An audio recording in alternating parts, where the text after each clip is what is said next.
vídeo acerca de los bots, ¿vale? Bueno, va a ser una saga realmente, tengo pensado hacer mínimo 2 vídeos. El primero, ¿vale? Está un poco asociado bots y ajedrez y cómo entienden, ¿vale? Y cómo me he relacionado yo con bots, ¿vale? En mi aprendizaje a jugar al ajedrez. Entonces, ¿vale? Yo quería decir que empecé a interesarme seriamente por el ajedrez a finales de la década de los 90 y que en esos momentos la inteligencia artificial al ajedrez, ¿vale? Y especialmente los bots tenían todavía muy poco impacto en la comunidad. Era algo bastante novedoso, pues como en estos momentos puede ser las calculadoras de V que empiezan a asomar, ¿no?, a la cabeza por el mundo del póker. Y en parte me llama mucho la atención la relación que tiene la comunidad del póker con los bots. Cómo los entienden, cómo los perciben y cómo se relacionan con ellos. Eso me sorprende mucho. Entonces, bueno, en este primer vídeo hablaré de mi experiencia con ellos y qué peso tuvieron, ¿vale?, en mi periodo de aprendizaje y cómo he entendido los bots, ¿vale?, durante ese periodo de aprendizaje. Bueno, los primeros años al ajedrez, los bots apenas tuvieron presencia en mi periodo de aprendizaje. A quien realmente me enseñó a jugar en serio al ajedrez, no digo a mover las piezas, sino ya a entender los conceptos estratégicos del juego, la dinámica del juego, fueron un instructor y muchísima lectura. Y cuando hablo de muchísima lectura, hablo de, vamos, o sea, de ser un drogata de los libros del ajedrez, literal. Mi casa en su momento estaba repleta de libros de ajedrez que luego, bueno, en su día decidí donarlos porque, bueno, entendí que ya aquello había quedado a un segundo plano en mi vida y que no tenía más sentido. Vale, entonces, finales de los 90, ¿vale?, mi instructor de ajedrez empieza a experimentar, ¿vale?, que era una persona 10 años mayor que yo tendría unos 12 años, el 22, y decide emplear 2 elementos, ¿vale?, que son el chess base, que, bueno, aquí como ya lo desinstalé en su día, he cogido una database online que sería algo muy parecido a esto, donde vemos, bueno, que hay una serie de movimientos y asociados a esos movimientos hay una serie de partidas de los mejores jugadores del mundo. Entonces, bueno, aquí tenemos un reproductor de la partida, ¿no? En este momento estaríamos viendo esta partida y esto sería algo parecido, ¿vale?, a un PT4, es decir, tenemos la experiencia de una serie de jugadores o las manos de una serie de jugadores con su resultado y, bueno, aquí tenemos, ¿vale?, un módulo análisis que nos valora la posición. Si nos logueásemos podríamos, ¿vale?, emplearlos para analizar los errores que han cometido estos 2 jugadores jugando. Es decir, por un lado tendríamos el PT4 y por otro lado tendríamos aquí una calculadora de V, ¿vale?, llámele PioSolver o como quiera personal. Y podríamos experimentar, filtrar, bueno, tienen un montón de aplicaciones que no me voy a detener en ellas, ¿vale? Simplemente podríamos coger y decirle, oye, búscame esta posición, el PT4 en este caso, ¿vale?, Chessbase nos buscaría esta posición, veríamos quiénes han jugado esta posición, qué resultados han tenido, podríamos luego analizar las partidas. Nada nuevo. Vale. ¿Qué hizo mi instructor a finales de los 90? Bueno, empezó a tener un módulo de análisis llamado Fritz. Vale. Yo conocí, en estos momentos creo que yo ya me desvinculé de ello, ¿no?, pero llegué a tener así como el Fritz 12 o alguna locura así. Ahora de hecho ya van por el Fat Fritz 2, o sea, vamos. Yo me acuerdo que teníamos el Fritz 3, ¿sí?, y que entraba en disquetes. O sea, imaginaros el peso que tenía, que nos entraba, creo que en 3 o 4 disquetes. Y era un módulo de análisis que, bueno, o sea, lo ves a día de hoy y es que te da la risa, ¿no? Y dices, bueno, o sea, te da la fuerza ajedrecística de un maestro internacional. De hecho, el siguiente módulo de análisis, ¿vale?, con el que experimenté mi instructor y un compañero mío de ajedrez del club que tenía mi misma edad y bueno, tenían algo más de pasta y fue el IARCS. Vale. El IARCS me he dignado a buscarlo, es para que veáis que, bueno, esto ya es como un IARCS muy moderno, ¿eh? Pero era, pues eso, ya un módulo de análisis con una interfaz un poco ya, bueno, esto es de 2010, claro, te estoy hablando de 1999, bueno, o sea, era una castaña infinita. Y aquí se ve otra vez el módulo de análisis trabajando y aquí tendríamos la partida, ¿no? Bueno, ya veis que es una interfaz muy intuitiva, no tiene ningún misterio. De hecho, yo nunca llegué a experimentar este IARCS Chess Explorer, solo tuve el módulo de análisis, es decir, y recuerdo jugar contra el módulo de análisis siendo yo un fuerte jugador local y bueno, a veces echando las piezas atrás y tal, le ganaba. O sea, me acuerdo que en la española del cambio y una serie de posiciones ya muy técnicas, el IARCS, vamos, o sea, pensar que en un jugador de club ya un poco razonable era capaz de ganarlos. O sea, a día de hoy esto es impensable. Vale, en el caso del ajedrez ocurrió una cosa muy curiosa y es que los bots evolucionaron. Pues tal que en mi caso, pues si yo empecé a jugarme en el 98, para 2002 ya los bots eran muy superiores incluso al campeón del mundo, a Kramnik. De hecho, aquí si venimos a este link, ¿vale? Y nos ponemos a mirar, ya en el año 2002, Fritz jugó contra Kramnik en un match de, creo que fue en Abu Dhabi, no estoy muy seguro. A ver si lo pone por aquí. No lo pone, pero bueno, sé que lo organizaron los Emiratos Árabes y Kramnik perdió ese encuentro. Y de ahí en adelante ya no se organizó algún evento entre humanos y robots en Bilbao a nivel mundial con los mejores del mundo y ya los robots, digamos que ganaban a los seres humanos con relativa sencillez, ¿no? Así como durante 30 años los seres humanos habían ganado relativamente sencillo a los bots, los mejores seres humanos, por supuesto. Y a partir de ahí la cosa cambió de manera radical. Y en gran parte se debió a la revolución que hubo dentro de la informática. Es decir, que el gran aporte que tuvieron los programadores de bots simplemente fue que los PCs eran muy superiores, especialmente los procesadores. A los procesadores hay en estos momentos algún módulo de análisis de ajedrez que tira de gráfica, pero en general ocurre lo mismo, ¿vale? Que con las calculadoras de V al póker, tiran de procesador. Vale, ¿qué ocurre? Bueno, pues ocurre ya que una gran parte de la comunidad ajedrecística ya, vamos, o sea, empieza a trabajar con bots para tener un mayor entendimiento del juego y curiosamente hasta ese momento los bots los programaban seres humanos dándoles algoritmos, que ahora explicaré esto de una manera más detenida. Y en ese momento ya, cuando ya empezamos a tener pues ya unos Intel 4, Intel 5, vamos, o sea, AMD en esos momentos todavía no eran procesadores muy potentes, ¿no? Digamos que controlaba el mercado era Intel. Y bueno, o sea, simplemente hacen que el marco cambie de manera radical.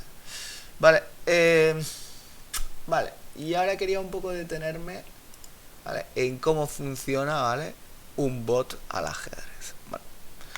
Esto es una página web estándar para poder jugar al ajedrez, un portal, ¿vale?, para poder jugar contra otras personas. Bueno, este soy yo, este es mi rival, hemos jugado una partida, la partida está aquí. Yo podría ahora, por ejemplo, mover todas las piezas, ¿no? Y bueno, o sea, vale, y una vez, ¿vale?, que has jugado, aquí tenemos un módulo de análisis, Stockfish 13. Vale, si yo clico esta pestaña, aquí de repente vemos que el bot está valorando esta posición. Vale. Y el criterio que se ha utilizado históricamente para programar bots ha sido que las valoraciones se asocien, ¿vale?, al material. Y no tiene por qué, es decir, quien tiene material no tiene por qué tener ventaja ¿vale? Porque en función de cómo está ubicado ese material en el tablero o cómo están las piezas distribuidas en el tablero, en función de los algoritmos que le hemos dado a un bot, lo valorará diferente. Bueno, y el bot percibe que la posición inicial es ligeramente favorable al blanco. Como podéis ver, aquí pone cloud, eso quiere decir que este bot está en la nube y bueno, o sea, te lo brinda el propio portal a 0 euros, no hay una industria ahí como en el caso del póker que te obliga a gastarte muchísimo dinero en módulos de análisis. No siempre fue así al ajedrez, los primeros módulos de análisis eran de pago. Generalmente además tenían un impacto bastante importante en dinero. Yo recuerdo que el Chessbase igual te podía costar unos 150 euros hace 20 años. O sea, yo claro, era estudiante, para mí era impensable, todo era pirateado y robado. Y eran relativamente fáciles de robar. Sí, eso también creo que es a destacar. Por ejemplo, al póker robar interfaz es muy difícil. O sea, nadie puede robar el Hantu o nadie puede robar el PT4, es muy difícil. Vale.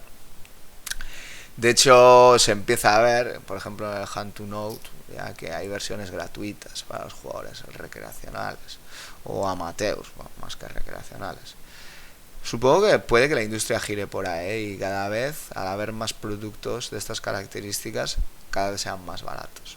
Pero bueno, esto es todo un enigma, ¿no? Porque cada industria, digamos que en el ajedrez tampoco, el ajedrez no mueve tanto dinero como el póker. Vale, entonces podemos ver, ¿no? Que bueno, la partida pues es una partida normal y nosotros vamos viendo cómo valora la posición, ¿vale? Luego, no me voy a detener. Voy a llegar a una posición donde ya vamos a suponer que uno de los dos humanos comete un error. Si os fijáis, bueno, la posición es 0-0, eso quiere decir que es total igualdad. Si está en plus, quiere decir que el blanco tiene ventaja, y si está en minus, quiere decir que el negro tiene ventaja. Voy aquí, vale, el bot entiende que esta jugada es un error. Esta jugada es teórica. Cualquier jugador con cierto nivel ajedrecístico que ha estado en un club federado entiende que esto es una jugada correcta y que no tiene problema. A los bots, por ejemplo, ya no les gusta. Bueno, y de repente, como podéis apreciar, el bot se hubiese inclinado por esta jugada, alfil por, peón por, y hubiese hecho E3. Bueno, y dice que el blanco tendría cierta ventaja. Entonces llegamos a esta situación donde el bot vuelve a valorar esto de manera igualada. Y como podéis ver, su opción favorita es rey de 2, esta. Pero cuando hace 3, ¿vale? El jugador blanco, ¿vale? Considera que ese movimiento es igual de correcto. Tal vez un poco menos correcto, pero vamos, en función de los algoritmos que le hemos dado, ¿vale? Él diría que bueno. Entonces, ¿vale? Esto es un poco también lo que pasa con el solver. La gente dice, el solver a nadie se le debe olvidar que es una calculadora de V. En ese aspecto yo creo que, o sea, Raúl tiene razón, es decir, ojo, esto es una calculadora de V. O sea, ni tan siquiera podríamos hablar de que juega al póker. Y en el siguiente vídeo sobre todo me centraré en eso, es decir, olvidaros de que el solver juega al póker. El solver juega un juego al que tú le has puesto unas reglas, punto. Y te calcula, ¿vale? O sea, te intenta maximizar el EV en todas las situaciones en función de las reglas que le has puesto. Eso ya no es póker, puede ser otra cosa.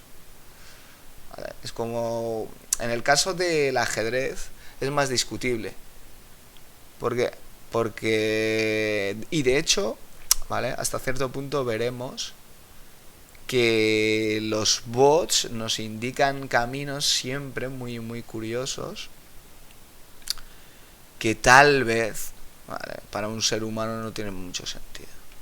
Bueno, entonces, bueno, la posición sigue totalmente igualada. Bueno, y quiero llegar a un marco donde uno de los dos jugadores se equivoca, ¿no? Aquí parece que va cometiendo una serie de imprecisiones el blanco. Bueno, y esto ya es un error grave. Si os fijáis aquí, de repente ha pasado de estar un poquitín peor el blanco, ¿no? Pues menos 0,7, ¿vale? Aquí de repente hay un salto muy grande. Y si os fijáis en la interfaz, en esta barra, de repente el negro coge una gran parte de la barra. Eso quiere decir que el negro ya goza de una ventaja decisiva.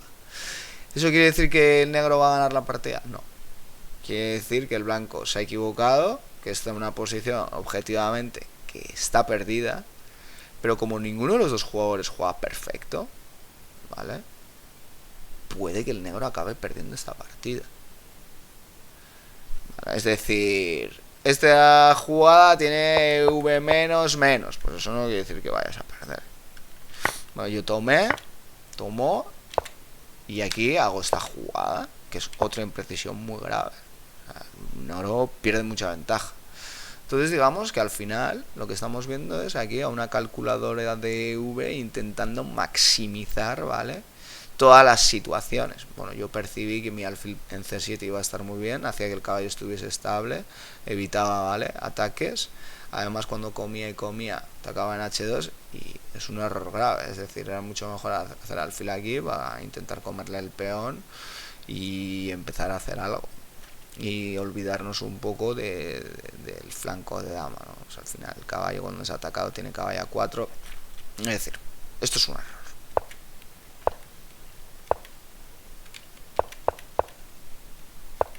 Llegamos a un entorno donde sigo teniendo ventaja, bastante ventaja.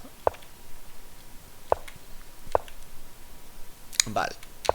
Y aquí quería un poco ver otro grave error del blanco, ¿no? Aquí tenemos mucha ventaja. La partida todavía no es nada clara. Y esto ya es un error muy grave. Por una simple omisión táctica de peón por peón. Vale, y aquí volvemos a ver también. ¿Esto quiere decir que el negro va a ganar la partida? No, quiere decir que goza de una ventaja decisiva, de que debe de cometer errores muy graves para no ganar esta partida. Pero puede ocurrir. Vale. Entonces, la partida sigue aquí. Nosotros gozamos de una gran ventaja. Vale, yo hago esta jugada. Fijaros que el bot prefiere esta, pero si os fijáis, tiene el mismo EV. Hacer caballo aquí o peón aquí, o sea, es hermanos gemelos. Incluso si le dejáramos más tiempo y le pusiésemos más profundidad, el ordenador todavía hilaría mejor, valoraría mejor y nos daría una respuesta cada vez más óptima. Pero vamos, o sea, casi cualquier jugador federado razonable aquí te va a ganar la partida porque goza de mucha ventaja material y porque por muchas imprecisiones que cometa, el blanco lo tiene muy difícil para dar la vuelta a esta situación. Vale, la partida siguió, tampoco me voy a detener en esto. Vamos, y aquí cada vez vemos, ¿vale?, que goza de más ventaja negro. Bueno, aquí el blanco decide abandonar. Pero tampoco me interesa, es decir, cuando llegamos aquí, que vemos ya más 13, esto ya son locuras, o sea, directamente estas valoraciones quiere decir que, bueno, esta partida ya es absolutamente irracional para el bot, o sea, no concibe que alguien juegue con tanta desventaja. Vale, pero entre seres humanos aquí todavía hay 1000 errores, ¿vale? Y puede ocurrir cualquier cosa. Entonces, ¿por qué quería empezar con este vídeo? Uno, porque para mí, ¿vale?, aquí se ve perfectamente que la industria de los bots al ajedrez y al póker comparten muchos elementos, ¿vale? Valoraciones, algoritmos, ¿vale?, juego óptimo. Es decir, un bot le vas a meter una serie de algoritmos, que no siempre es así, porque por ejemplo al póker ya no se les meten algoritmos a los bots, se los metes tú directamente. Por lo tanto, el bot va a jugar al juego que tú le digas y lo único que va a hacer es calcular EV. Y en muchas ocasiones el EV de check, el EV de bet es el mismo. Entonces, claro, ¿eso qué significa? Que si eres un abducido y un religioso, vas a creer que por estar todo el puto día con un bot ya eres Dios. Y no es del todo así. Es decir, el aprendizaje muchas veces se da mediante un instructor y ese instructor te va guiando con un bot o con unas lecturas o con un chess base. Es decir, y tú vas trabajando con él. Entonces, a mí me da un poco la risa cuando la gente cree que comprándose el Pio Solver y metiéndole parámetros al Pio Solver ya va a pasar a tener un nivel de entendimiento del juego de la hostia. Al ajedrez ocurre, es decir, pero de todas maneras, todos esos niños que trabajan como si lo fuesen a prohibir y ya con 14 años pues son maestros internacionales, grandes maestros, jugadores que van a llegar muy rápido, muy arriba, en parte esa inteligencia computacional les ayuda a progresar mucho, pero siempre van de la mano de alguien más experimentado, generalmente un instructor, que les va guiando en ese entendimiento, ¿vale?, del chessbase y de los módulos de análisis. Entonces luego a cada uno le queda trabajar por su cuenta, hacer sus análisis, entrenar cálculo, es decir, entrenar una gran faceta del juego, problemas posicionales, valoraciones. Bueno, no me voy a detener con eso, ¿no?, porque al final creo que no es el hilo, ¿no? Pero siempre, en un inicio, ¿vale?, el aprendizaje tiene un componente humano muy importante. Y hasta que no llegues a un nivel de autonomía muy alto y no quieras tener un nivel de comprensión muy alto del juego, creo que los bots pueden incluso llegar a ser contraproducentes también al ajedrez. O sea, yo recuerdo que en mi época había una serie de personas ahí en el País Vasco con una serie de blogs que ponían los análisis de sus partidas con un bot y yo decía, ya, pero si el bot valora aquí que tiene esta ventaja y tú no entiendes por qué cojones tienes esta ventaja, ¿para qué sirve? Esto es como ir a una iglesia. No sabes qué está pasando, es decir, bueno, esto que es un acto de fe. Entonces, creo que los bots por un sector importante de la escuela son demonizados, que tienen además un gran entendimiento del juego, y que esto es lo de siempre, esto es como querer ver el vaso medio lleno o medio vacío. Yo estoy de acuerdo que en un inicio, ¿vale?, el progreso no tiene ningún fundamento que se dé mediante bots. Lo que pasa es que quien quiere jugar muy arriba y quiere tener una comprensión del juego muy potente, en un momento dado le va a tocar trabajar con bots. Porque a cualquier jugador ya de un nivel meramente razonable al ajedrez le toca experimentar con bots. Y con bots que muchas veces les están dando respuestas que no entienden. Y que llegar a entenderlas requiere de un esfuerzo cognitivo muy importante. Porque el bot te está dando una valoración, ¿vale? Y llegar a comprender esa valoración no está al alcance de muchas personas, bueno, o sea, de muchas, requiere de un entendimiento del juego muy importante. Y que muchas veces las líneas tienen un EV muy parecido. Entonces decir, no, esto es mejor.